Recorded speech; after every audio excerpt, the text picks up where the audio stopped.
The theme for the first Project Quilting Challenge of the year is mythology. And for my 15 minutes to quilt today, I'm going to work on my mythical creatures quilt. Let's make every day a little more creative.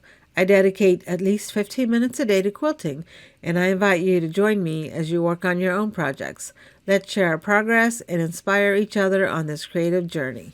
In the last 4 videos, we worked on making the quilt top for the al-Buraq Mythical Creatures quilt for the Project Quilting Challenge. The deadline for the Project Quilting Challenge is noon Central Time on Sunday, and today is Saturday. I'd like to get this quilt done today just to make sure that I reach the challenge, but if I don't, I can still work a little bit on it tomorrow. So here's what the quilt looks like so far, and I'm really happy with the way it's turning out. This border fabric looks exactly the way I was expecting it to look, and it really enhances the look of the quilt. Some plans here for today is to darken the back wing, the face, and also to work on finishing the quilt. My plan today is to birth the quilt because I really like the border fabric, and so I think I would probably just rather leave the border the way it is to really enhance it, to have it be on the outside edge. And so I'm going to birth the quilt. I'm going to layer the quilt sandwich with the backing and the batting, and then turn it right side out. And that way the quilt will be all ready to go. Right now I think I'm going to go ahead and try to color these in first, and then work on getting the backing and the batting ready. Yep, I have more here, so I'll just use this fabric for the backing, and that way it'll be pretty easy for me to put it together. Instead of me cutting it really long, if I cut it this way, I'll cut less of this. So I'll do that. I'll just go ahead and do that now since we're looking at it. Okay, and I'm just going to go ahead and use scissors to keep me from having to get the mat back out again. So usually we want the backing to be a little bit longer than the quilt top, so I'll just cut it here on this fold. Let me grab some scissors.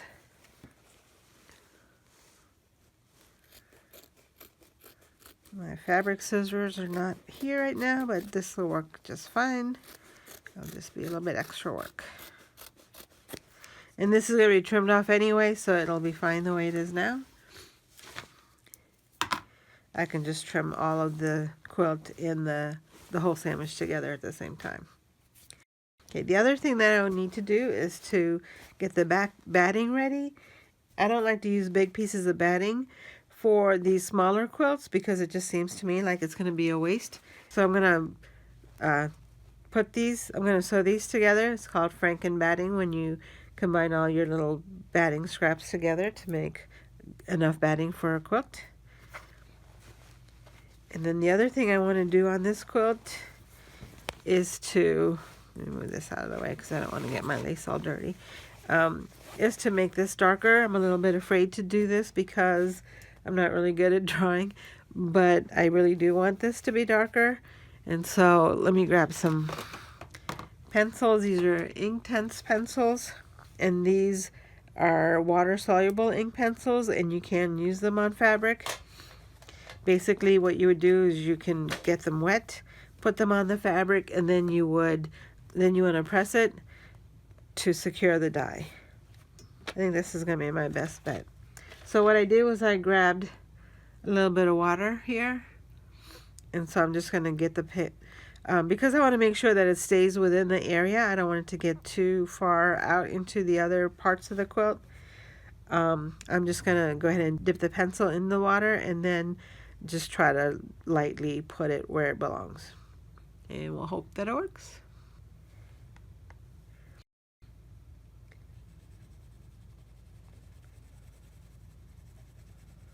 Oh, that's really dark. I'm going to spread this out a little bit more.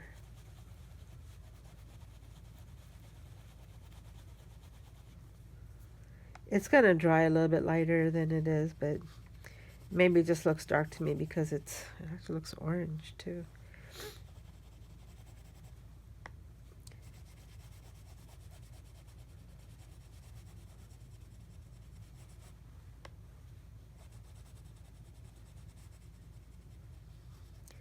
a little scary because you never know if you're going to really make things worse or better when you do this kind of stuff. Just going to try to blend it as much as possible.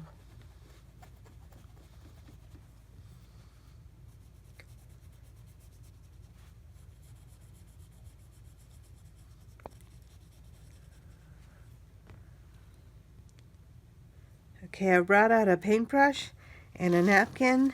I'm going to just kind of pick up some of the dye if I can. Nope. And then I'm just going to try to blend more of this in here.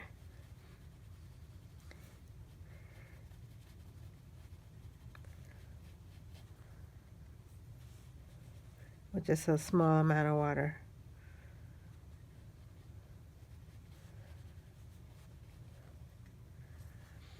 And since this is a creature, it's really not that big a deal if the colors aren't quite perfect for a face.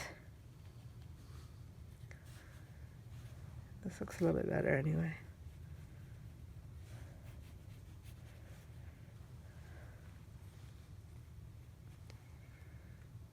Yep, I like that a little bit better.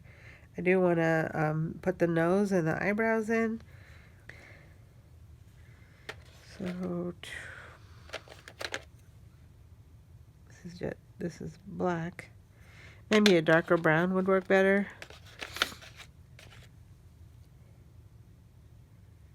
Willow. Okay. I'm going to make the nose and the eyebrows with the willow color.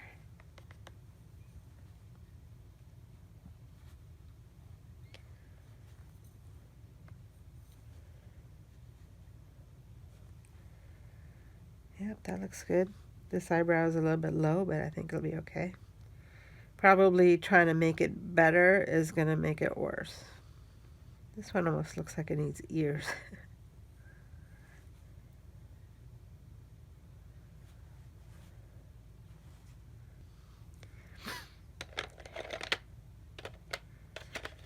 And maybe a little bit of blush.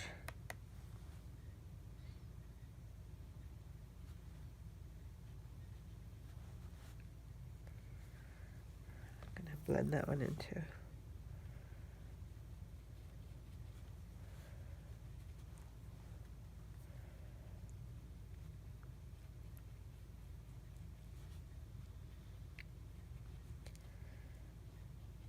Okay, the blush wasn't the best idea.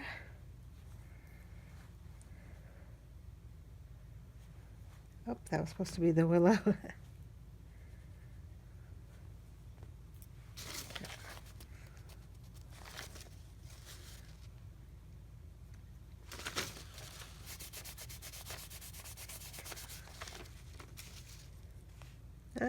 I think it's fine. Not the best drawing, but some of the pictures that I've seen really made the face really pretty, and some of them made them look really grotesque, and I think either way is okay. And this one's not as pretty a face as I was thinking, but I think it'll be fine. Okay, so now I want to get this to be darker. So I guess I need like a blue color, a darker blue, bright blue.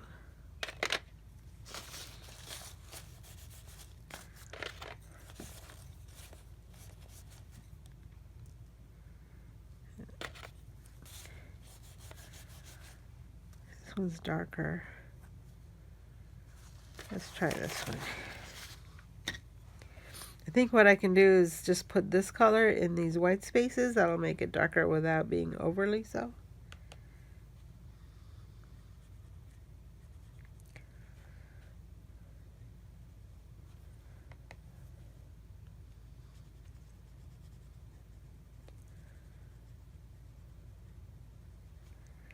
And it looks like I drew it in.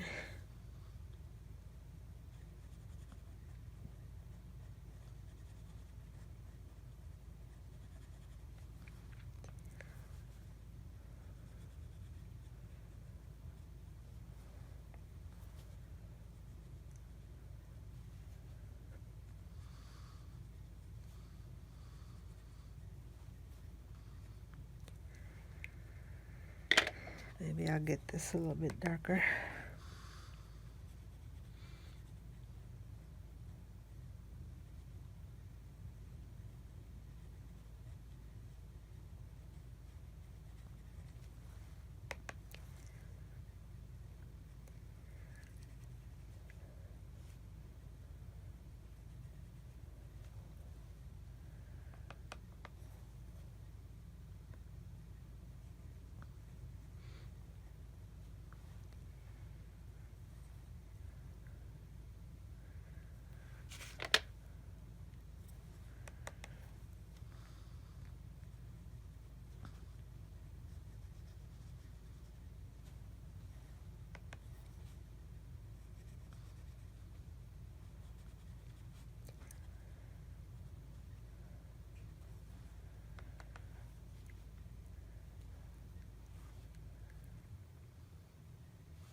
Oops.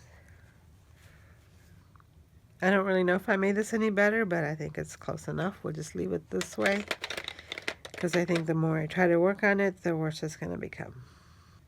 Okay, so now what I need to do is to go ahead and put the batting together, sew that together, and then sandwich the quilt, and then I'll trim it down so that I can birth it. First, I'm pressing it to set the dye. Then I put all 3 layers together.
It looks like I didn't center the batting right because I have a really short finish over here, but I think it should be okay.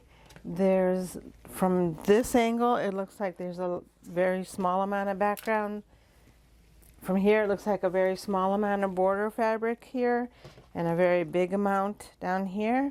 But I think this is the bottom of the quilt, so I think it should be okay.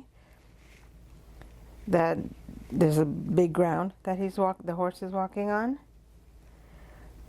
And the other mistake that I made was I was planning on having two parts for the backing fabric so that I don't have to, so that I can fuse it together instead of having to sew around the edge. But I think that'll be okay too. I guess I'll just have to sew around the edge.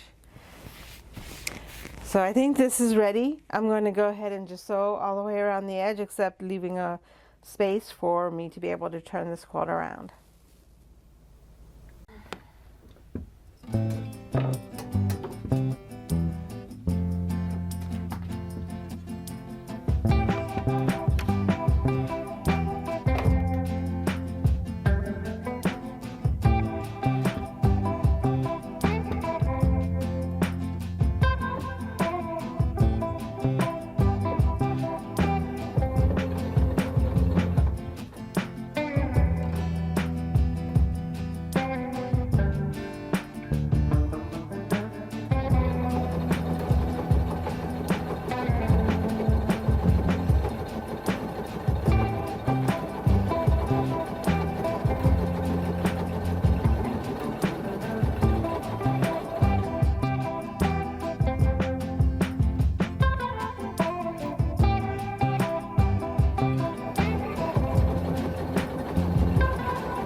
I'm going to turn the quilt over.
I'm going to poke out all the corners and flatten it up.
Okay, so now I have the quilt sewn all the way. I sewed all the way around the edges except for this section here where I used to turn the quilt right side out. At this point, I could still re-sew this bottom part if I thought that it would need more, if it needs to be more centered. But I think it looks fine with a larger bottom border. So I think I'm going to go ahead and just leave it that way and go ahead and sew around all the edges. I've already poked out all the corners. And so it's just a matter of sewing around the edges and securing this empty spot, and then I can get quilting. I still haven't decided on the quilting yet, but mostly I'm just going to go around the shape and go around some of these, especially around the outside of these borders, and maybe a few inside here too, just to secure the quilt layers together. And I'm going to go ahead and press all these in place before I start sewing them down. I hope that you really enjoyed watching this mythical creature quilt come to life, the al-Buraq. And I'll work on making more progress in the next video. I've been participating in this challenge for many years. And last year I was able to make something for every single challenge for 2024. I'm hoping that I can do the same this year. I'll go ahead and post a link here for the last Project Quilting Challenge quilt that I made, so you can take a look at that if you'd like. Thank you for watching. I appreciate all of your support, and I hope to see you again in the next video.